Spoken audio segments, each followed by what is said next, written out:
Good morning student. आज हम देखते हैं व्याकरण का भाग शब्दभेद। शब्दभेद देखते हैं। तो सबसे पहले भेद यानी क्या? भेद यानी प्रकार। शब्द शब्द वर्णों का ऐसा निश्चित समूह जिसका निश्चित अर्थ होता है, उनको हम शब्द कहते हैं। अब वर्ण यानी क्या? वर्ण यानी स्वर और व्यंजन दोनों मिलकर बनते हैं वर्ण। स्वर आपको पता है, अ से आह तक, और व्यंजन क से लेकर ज्ञ तक। तो स्वर और व्यंजन दोनों मिलकर बनते हैं वर्ण। तो वर्णों का ऐसा समूह जिसका निश्चित अर्थ होता है।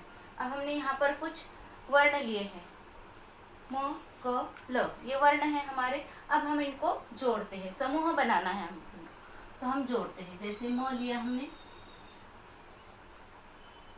क लिया है, ल लिया है। अब हमने इनको जोड़ा है। म प्लस क प्लस ल बराबर बन गया है म क ल। म क ल, इस शब्द को सुनकर हमें कुछ ज्ञात होता है क्या? नहीं, हमें कुछ भी ज्ञात नहीं होता, क्योंकि इसका कोई निश्चित अर्थ नहीं है, इसीलिए ये शब्द नहीं है। जिसका कोई निश्चित अर्थ नहीं है, इसलिए ये शब्द नहीं है। अब हम इसको निश्चित समूह में ढालते हैं, या निश्चित अर्थ निकलता है ऐसा शब्द बनाते हैं। जैसे हमने लिया अभी क अधिक म अधिक ल, इन वर्णों का हमने समूह बनाया है क म ल। इसका एक निश्चित अर्थ हुआ है। कमल यानी कमल, इस शब्द से हमें कमल का फूल या नाम प्रतीत हुआ है, तो इसीलिए इसका निश्चित अर्थ हुआ है, और ये निश्चित अर्थ होने के कारण एक शब्द बन गया है। तो शब्दों का एक निश्चित अर्थ होना चाहिए। वर्णों का ऐसा समूह जिसका निश्चित अर्थ होता है। तो ये हमने वर्ण लिए हैं और वर्ण का एक निश्चित अर्थ हुआ है, इसलिए ये शब्द बन गए। तो इन शब्दों के हम भेद जानेंगे अभी। शब्द के भेद। शब्द भेद दो तरह के होते हैं। शब्द भेद के दो प्रकार होते हैं, विकारी और अविकारी। विकारी यानी सव्य, अविकारी यानी अव्यय। तो सबसे पहले हम आज देखते हैं विकारी यानी सव्य। विकारी यानी क्या होता है? जिन शब्दों में लिंग, वचन, कारक के अनुसार विकास या परिवर्तन होता है, यानी जिन शब्दों में, हमने जो शब्द लिए हैं उन शब्दों में लिंग, लिंग पता है आपको, स्त्रीलिंग, पुल्लिंग, वचन, एक वचन, बहुवचन, कारक, कारक पता है आपको, कारक के प्रकार, कारक के भेद। तो कारक के अनुसार विकास या परिवर्तन होता है, उनको हम विकारी शब्द कहते हैं, विकारी या सव्य शब्द कहते हैं। आइए हम जानते हैं इनका विस्तृत परिचय। तो विकारी जो शब्द होते हैं हमारे, उनके चार भेद होते हैं, संज्ञा, सर्वनाम, विशेषण और क्रिया। आइए हम एक के बाद एक उनको देखते हैं।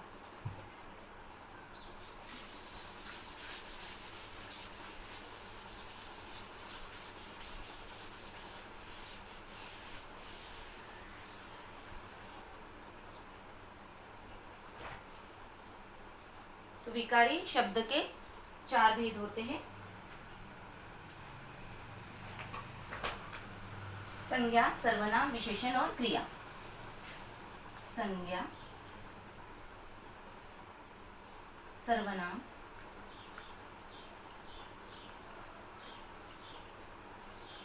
विशेषण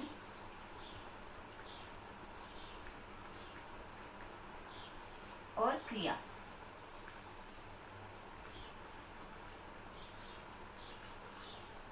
ठीक है, तो सबसे पहले हम देखते हैं संज्ञा।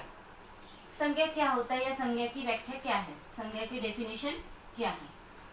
तो संज्ञा वह होती है जैसे वस्तु, स्थान, भाव, गुण, दोष आदि के नामों को ही हम संज्ञा कहते हैं। जैसे प्रत्येक वस्तु है, प्रत्येक व्यक्ति है, प्रत्येक स्थान है, गुण है, भाव है, दोष है, तो इन्हीं के नामों को हम संज्ञा कहते हैं। तो संज्ञा की व्याख्या किस प्रकार होगी? किसी भी वस्तु, किसी भी वस्तु, स्थान, गुण, दोष, भाव, स्थायी भाव जिसको हम बोलते हैं,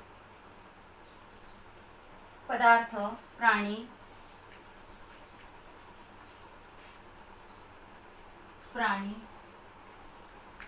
व्यक्ति, इनके नामों को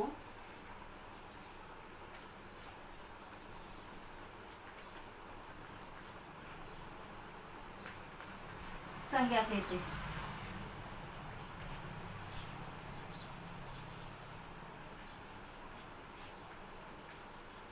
संज्ञा यानी किसी भी व्यक्ति का नाम, किसी भी वस्तु का नाम, स्थान का नाम, गुण, दोष, भाव, पदार्थ, प्राणी इत्यादि के नामों को हम संज्ञा कहते हैं। अभी व्यक्ति का नाम, जैसे अजय गांव जा रहा है, यहाँ पर अजय यह व्यक्ति है। प्राणी का नाम चेतन बहुत तेज भागता है, अब चेतन ये घोड़ा है तो वह प्राणी आ गया है। पदार्थ का नाम शक्कर मीठी होती है, तो ये पदार्थ का नाम आ गया।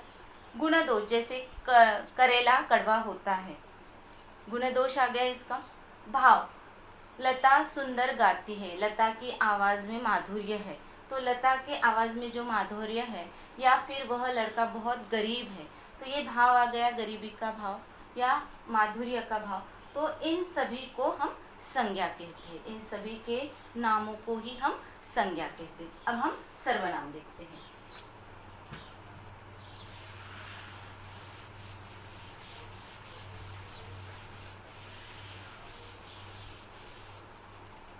दूसरा शब्द भेद में हम सर्वनाम।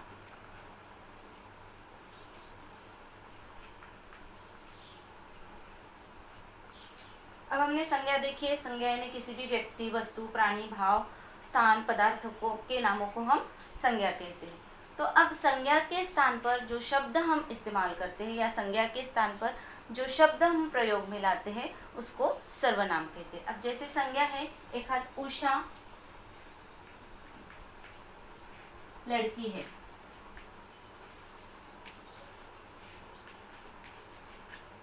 वह, जैसे उषा 5 साल की है,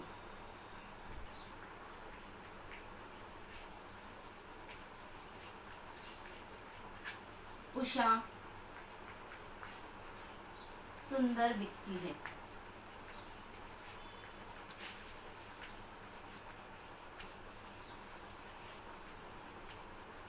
उपरोक्त वाक्य देखिए आप, उषा लड़की है, उषा 5 साल की है, उषा सुंदर है। यहाँ पर जो संज्ञा है उषा उषा उषा वो बार बार आया है, इस कारण इस वाक्य का प्रभाव कम दिखाई देता है। तो इसीलिए हम इस संज्ञा के स्थान पर जो उचित शब्द भरते हैं उसको कहते हैं सर्वनाम। अब देखते हैं हम, उषा लड़की है, अब सर्वनाम लेते हैं, वह 5 साल की है, ये सर्वनाम हो गया। वह 5 साल की है, वह सुंदर दिखती है। अब यहाँ पर भी हम उषा की जगह सर्वनाम लेते हैं, वह। तो संज्ञा के स्थान पर हम जो शब्द प्रयोग करते हैं उसी को सर्वनाम कहते हैं। अब सर्वनाम में क्या क्या आता है? वह, तुम, वे, वह, तुम, वे, आप,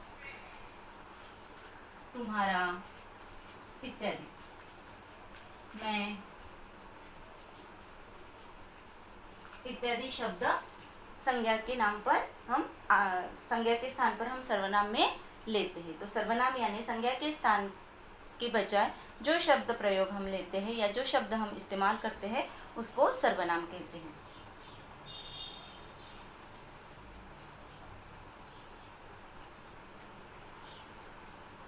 तीसरा है विशेषण।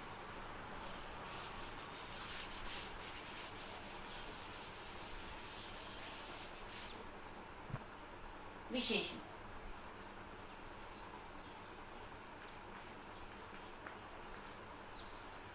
ठीक है। विशेषण यानी संज्ञा और सर्वनाम की विशेष जानकारी देने वाले शब्द को हम विशेषण कहते हैं। जैसे उषा लड़की है, यहाँ पर दिया है हमने उदाहरण, उषा लड़की है।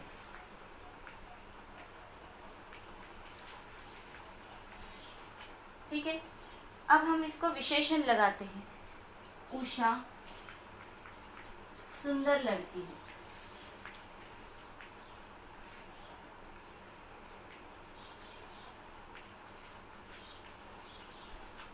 यहाँ पर सुंदर यह उषा का विशेषण है, क्योंकि उषा तो लड़की है, हम सभी को पता है कि उषा लड़की है, लेकिन उषा कैसी लड़की है? सुंदर लड़की है। यानी उषा के नाम के सामने सुंदर जो शब्द लगा है वह उषा की विशेषता दर्शाता है, इसीलिए विशेषण में उषा सुंदर लड़की है, सुंदर शब्द हमने इस्तेमाल किया है। तो जो नामों की विशेषता बताता है, किसी स्थान की विशेषता बताता है, किसी रूप की विशेषता बताता है, किसी प्राणी की विशेषता बताता है, यानी नाम व्यक्ति, प्राणी, पदार्थ, वस्तु की विशेषता बताता है, उसको हम विशेषण कहते हैं।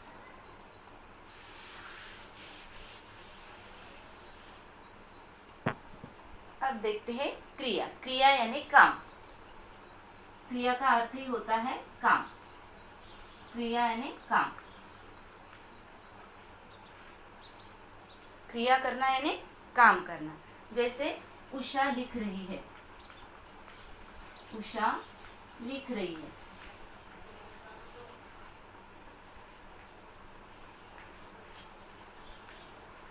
उषा क्या कर रही है? लिखने का काम कर रही है, यानी उषा लिख रही है, लिखने का काम कर रही है, इसीलिए उषा कौन सी क्रिया कर रही है? लिखने की क्रिया कर रही है। जैसे मनोज साइकिल चलाता है, मनोज साइकिल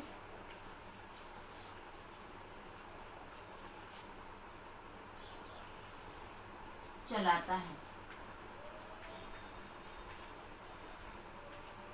क्रिया कर रहा है वो साइकिल चलाने की। मनोज साइकिल चलाने की क्रिया कर रहा है, वो एक जगह स्थिर नहीं है, इसीलिए वो क्रिया कर रहे हैं, और ये है क्रिया। क्रिया यानी काम। इसका और एक उदाहरण देखते हैं हम। रुपेश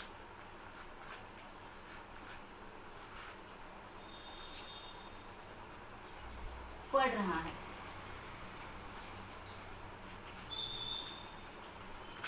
यानी रुपेश पढ़ने की क्रिया कर रहा है, तो इस तरह से क्रिया यानी काम, ये सभी क्रियाएं कर रहे हैं यानी काम कर रहे हैं।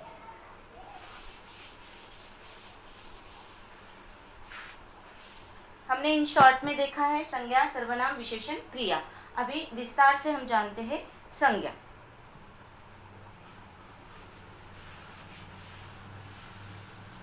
संज्ञा का विस्तृत हम संज्ञा के बारे में विस्तृत जानकारी लेते हैं। संज्ञा के भी भेद होते हैं। संज्ञा के भी भेद होते हैं। संज्ञा के भेद।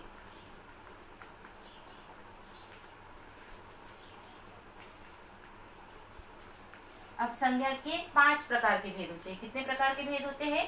5 प्रकार के। संज्ञा के 5 प्रकार के भेद होते हैं, यानी संज्ञा के 5 प्रकार के संज्ञा के 5 प्रकार होते हैं। भेद यानी प्रकार। सबसे पहले है व्यक्तिवाचक संज्ञा। व्यक्तिवाचक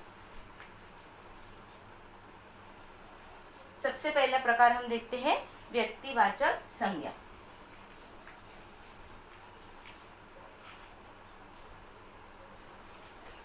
व्यक्तिवाचक संज्ञा में हम देखते हैं कि किसी विशेष व्यक्ति, विशेष प्राणी, विशेष स्थान या विशेष वस्तु का पता चलता है, उसको हम व्यक्तिवाचक संज्ञा कहते हैं।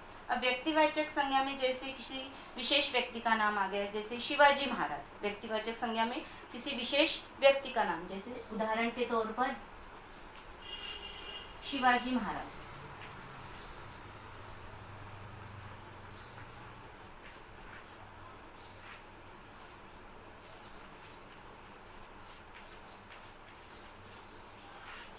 हमने लिया है शिवाजी महाराज। अब शिवाजी महाराज जैसे हम उल्लेख करते हैं शिवाजी महाराज का या शिवाजी महाराज पढ़ते हैं, तो हमें विशिष्ट व्यक्ति के बारे में पता चलता है कि शिवाजी महाराज एक विशिष्ट व्यक्ति थे, वो शूर व्यक्ति थे, वो मराठा के सरदार थे। यानी शिवाजी महाराज के जैसे कोई दूसरे बने हैं क्या? नहीं बने। शिवाजी महाराज केवल एक ही बने हैं, तो इसीलिए विशिष्ट व्यक्ति। ठीक है, शिवाजी महाराज एक विशिष्ट व्यक्ति है। जैसे महात्मा गांधी, उदाहरण दूसरा लेते हैं महात्मा गांधी।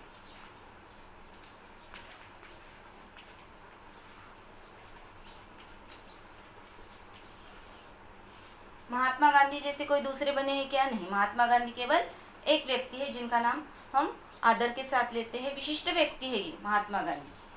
ऐसे विशिष्ट व्यक्ति होते हैं जैसे बाबा आमटे है, सरदार वल्लभ भाई पटेल है, मदर टेरेसा है, यानी इनका नाम आते ही हमारे आंखों के सामने एक विशिष्ट व्यक्ति आता है कि उनका उल्लेखित कार्य हमारे आंखों के सामने आ जाता है, उनके बारे में हमारे आंखों के सामने उन्हीं का किया हुआ काम आता है। जैसे हमने लिया है शिवाजी महाराज, तो शिवाजी महाराज जब भी हम नाम लेते हैं तो वो मराठा के सरदार है, उनके मैन में तलवार रहती है, उनके सर पर मुकुट रहता है, या वो जो ड्रेस पहनते हैं उनका गेटअप। तो शिवाजी महाराज जब भी हम नाम लेते हैं तो हमारे आंखों के सामने उनका चित्र आ जाता है।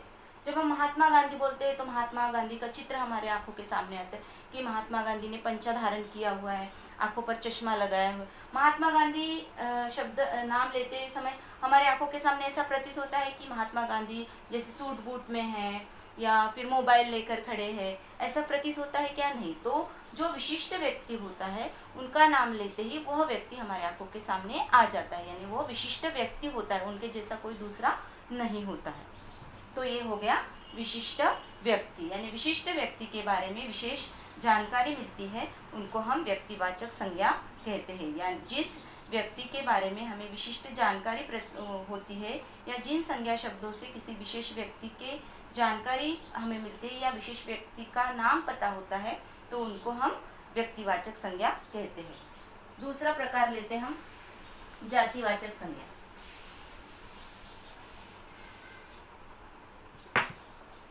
दूसरा प्रकार है संज्ञा में ही जातिवाचक संज्ञा।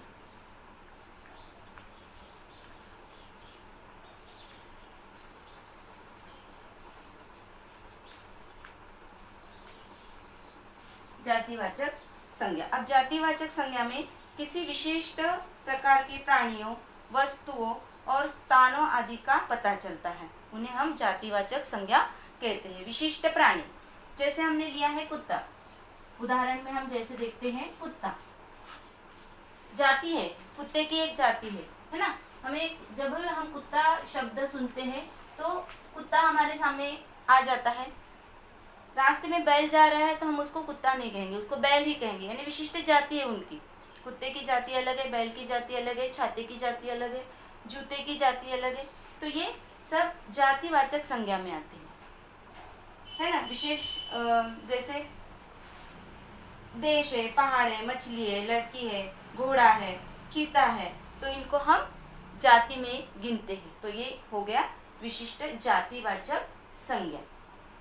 भले ही कुत्ते का नाम अलग अलग है, जैसे किसी कुत्ते का नाम टफी है, किसी कुत्ते का नाम शेरू है, किसी कुत्ते का नाम और भी कुछ है उनके मालिकों द्वारा दिया हुआ, लेकिन हम उनको कुत्ता ही बोलेंगे, है ना। उनको हम गधा नहीं बोलेंगे, उनको हम गाय नहीं बोलेंगे, उनको हम बैल नहीं बोलेंगे, उनको हम कुत्ता ही बोलेंगे। इसीलिए जातिवाचक संज्ञा यानी विशिष्ट प्राणी, विशिष्ट वस्तु।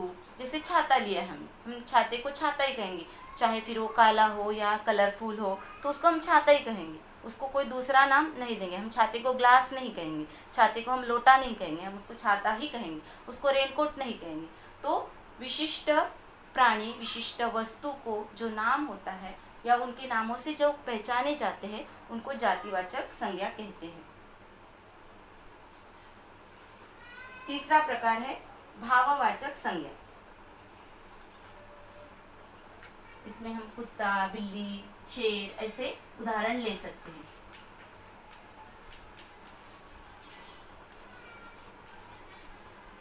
तीसरा हमारा संज्ञा का भेद है भाववाचक संज्ञा।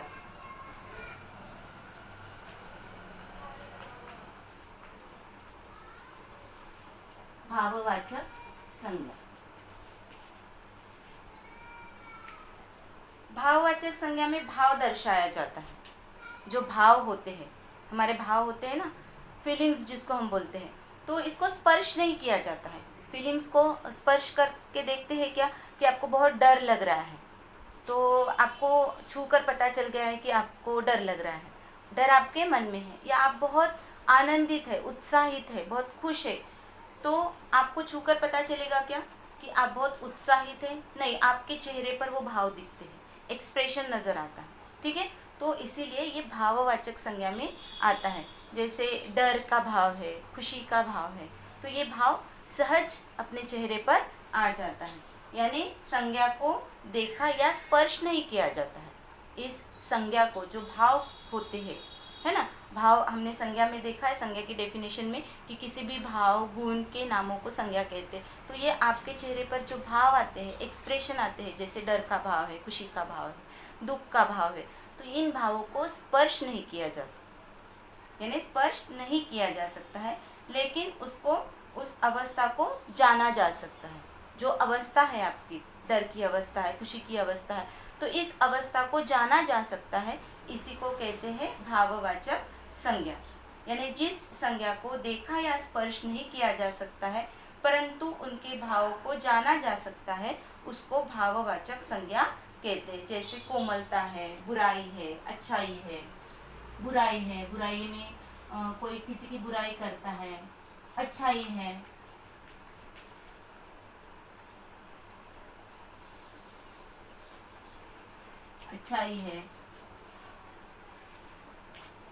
बुराई है, अच्छाई है, ऊंचाई,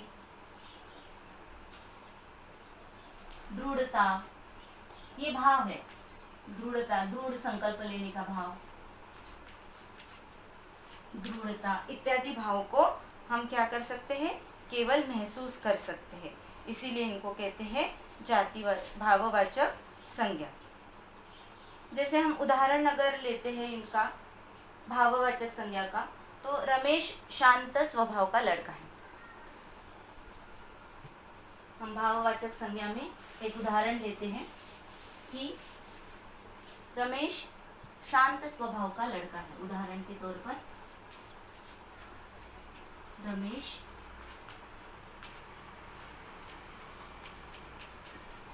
शांत स्वभाव का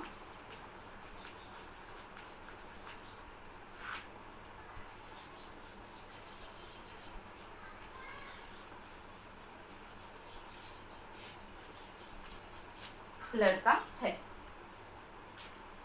तो रमेश के बारे में जो शांत स्वभाव हमने दर्शाया है, वही उसका भाव है, रमेश का भाव है। तो ये हम महसूस करते हैं कि रमेश हमेशा शांत रहता है, तो इसीलिए ये भाववाचक संज्ञा में आ गए। जैसे किशोर नटखट है, यानी चुलबुलापन है उसमें, तो वो नटखट उसका स्वभाव है। तो इस तरह से हम भाव दर्शाते हैं। तो ये हो गई भाववाचक संज्ञा। तीसरा प्रकार हो गया हमारे संज्ञा का भाववाचक संज्ञा। आइए अब हम चौथा प्रकार देखते हैं।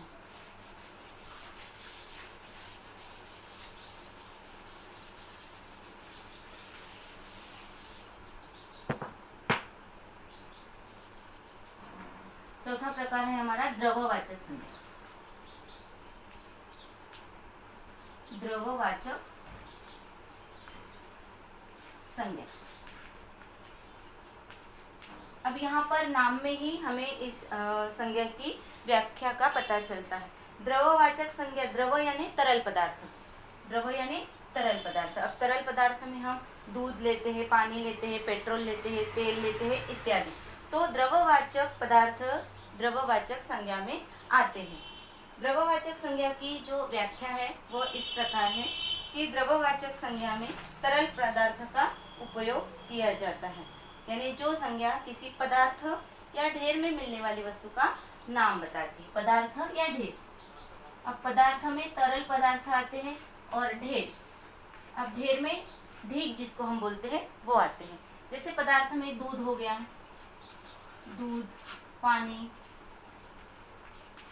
तेल, घी, ये पदार्थ हो गए। ठीक है। अब ढेर में पदार्थ तो नहीं है, ये तरल तो नहीं है, लेकिन हम इसको द्रववाचक संज्ञा क्यों कहेंगे? क्योंकि ये ढेर में आता है। जैसे लोहा है, ये भी पदार्थवाचक होता है। रेत है, ये भी पदार्थवाचक होता है, क्योंकि इनके ढेर लगते हैं। रेत का ढेर लगता है, लोहा हम इकट्ठा करके ढेर में रख सकते हैं, तो ये ढेर लगते हैं इनके, इसीलिए ये द्रववाचक संज्ञा में आते हैं। तो द्रववाचक संज्ञा की व्याख्या क्या हो गई है? जो किसी पदार्थ या ढेर में मिलने वाली वस्तु का नाम बताती है, उसको हम द्रववाचक संज्ञा कहते हैं। अब इसमें चावल भी आ सकते हैं क्योंकि चावल का ढेर लगाते हैं, गेहूं भी आ सकते हैं क्योंकि गेहूं का ढेर लगाते हैं, है ना। गेहूं है, चावल है, तो ये पदार्थ नहीं है लेकिन इसका हम ढेर लगाते हैं, तो इसीलिए ये पदार्थ द्रववाचक संज्ञा में आता है। अब लास्ट वाला, सबसे आखिरी वाला जो संज्ञा का भेद है वो हम देखते हैं समूहवाचक संज्ञा। समूह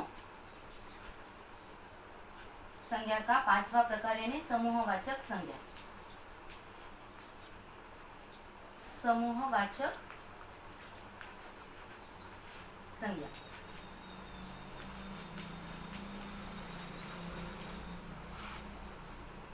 समूहवाचक संज्ञा में समूह होता है। समूह यानी इकट्ठित या इकट्ठा कोई चीज, जैसे एक विद्यार्थी है, ठीक है, और अनेक विद्यार्थियों का समूह है, तो वो हो गया समूह। यानी झुंड, समूह का उल्लेख इसमें समूहवाचक संज्ञा में आता है। इसकी व्याख्या अगर हम देखें तो जिन शब्दों से किसी समूह या समुदाय का बोध होता है उनको समूहवाचक संज्ञा कहते हैं। यानी समूह या समुदाय का बोध होता है तब हम उनको समूहवाचक संज्ञा कहते हैं। अब इसमें हम लेते हैं जैसे पुलिस है, एक अकेला पुलिस है, ठीक है, पुलिस अकेला पुलिस है, चौक नहीं चल रहा है, पुलिस है, ये अकेला है।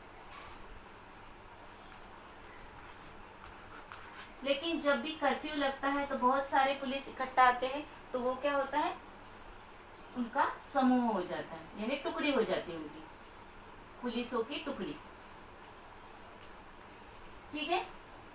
एक पुलिस और बहुत सारे पुलिस मिलकर क्या बन जाती है, उनकी टुकड़ी बन जाती है। जब 4-5 पुलिस इकट्ठा आते हैं, कहीं बंदोबस्त लगता है, तब हम टुकड़ी बोलते हैं, पुलिसों की टुकड़ी। जैसे एक चाबी है हमारे पास, चाबी अकेली चाबी है घर की, लेकिन हमने उस अकेली चाबी में और बहुत सारी चाबियां डाली है, जैसे स्कूटर की चाबी डाली है, अलमारी की चाबी डाली, बहुत सारी चाबियों को हमने इकट्ठा रखा है, तो हम क्या बोलेंगे, चाबियों का गुच्छा,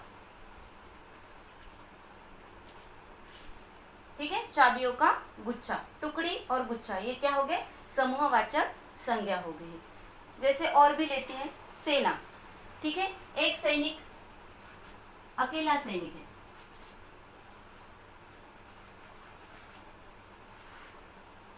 अकेला सैनिक है और 4-5 सैनिक मिल गए हैं या 10-12 सैनिक मिलकर कहीं जा रहे हैं, तो क्या बोलेंगे हम उनको, सेना। तो इस तरह से ये जो शब्द हमें दर्शाते हैं वो समूहवाचक संज्ञा में आते हैं। यानी जब कोई शब्द का समूह बन जाता है तो वो समूहवाचक संज्ञा में आते हैं। तो बच्चों, आज हमने शब्दभेद में संज्ञा, सर्वनाम, विशेषण और क्रिया, इसके बारे में जानकारी ली है। संज्ञा के बारे में हमने विशेष जानकारी ली है, विस्तृत जानकारी ली है। हम अगले हमारे चैप्टर में, अगले हमारे पीरियड में विशेषण के बारे में जानकारी लेंगे।